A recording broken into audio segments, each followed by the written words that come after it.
Ms. Hutchinson. Good morning. My name is Amy Jo Hutchinson. I'm a single mom of two who's lived in West Virginia all my life. I'm also a community organizer for West Virginia Healthy Kids and Families, Our Future West Virginia, where I organize and advocate for poor and marginalized folks. Today I'm here to help you better understand poverty because poverty is my lived experience. And I'm also here to acknowledge the biased beliefs that poor people are lazy and that poverty is their fault.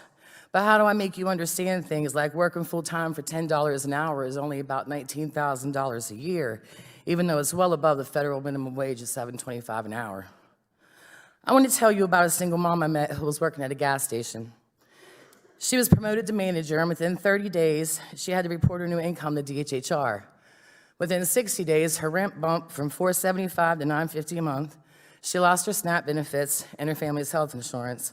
So she did what poor people are forced to do all the time. She resigned her promotion and went back to working part-time just so she and her family could survive. Another single mom I know encouraged her kids to get jobs. For her DHR review, she had to claim their income as well. She lost her SNAP benefits and her insurance, so she weaned herself off of her blood pressure medicines because she, working full-time in a bank and part-time at a shop on the weekends, couldn't afford to buy them.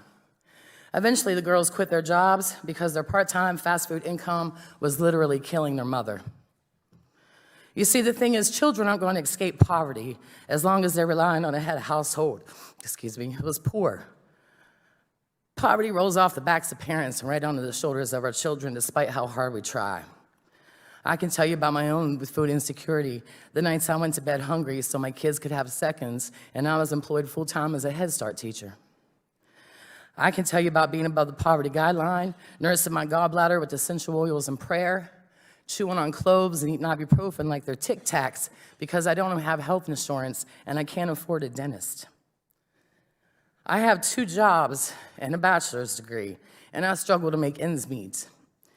The federal poverty guidelines say that I'm not poor, but I cashed in a jar full of change the other night so my daughter could attend a high school band competition with her bands. I can't go grocery shopping without a calculator. I had to decide which bills not to pay to be here in this room today. Believe me, I pulled myself up by the bootstraps so many damn times that I've ripped them off. The current poverty guidelines are ridiculously out of touch. The poverty line for a family of 3 is $21,720. Where I live, because of the oil and gas boom, a 3-bedroom home rents for $1,200 a month. So if I made $22,000 a year, which could disqualify me from assistance, I would have $8,000 left to raise 2 children and myself on. And yet the poverty guidelines wouldn't classify me as poor. I Googled congressman's salary the other day, and according to Senate.gov, the salary for senators, representatives, and delegates is $174,000 a year.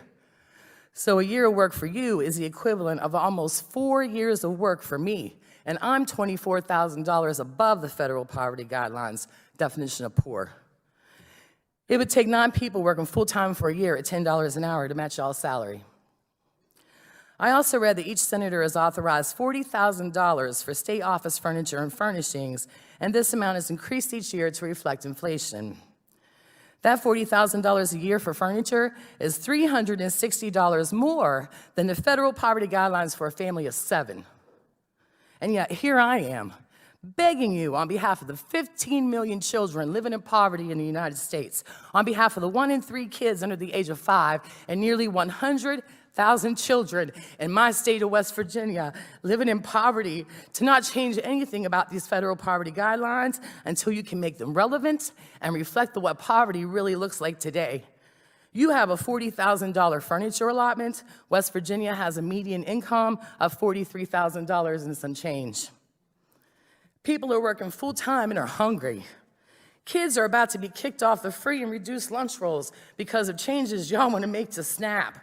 Even though 62% of West Virginia SNAP recipients are families with children, the very same children who cannot take a part-time job because their parents will die without insurance. People are working full-time in this country for very little money. They're not poor enough to get help. They don't make enough to get by. They're working while they're rationing their insulin, and they're skipping their meds because they can't afford food and health care at the same time, so shame on you. Shame on you, and shame on me, and shame on each and every one of us who haven't rattled the windows of these buildings with cries of outrage at a government that thinks their office furniture is worthy of $40,000 a year and families and children aren't. I'm not asking you to apologize for your privilege, but I'm asking you to see past it. There are 46 million Americans living in poverty, doing the best they know how with what they have, and we, in defense of children and families, cannot accept anything less from our very own government. Thank you. Thank you, Ms. Hutchinson. Thank you.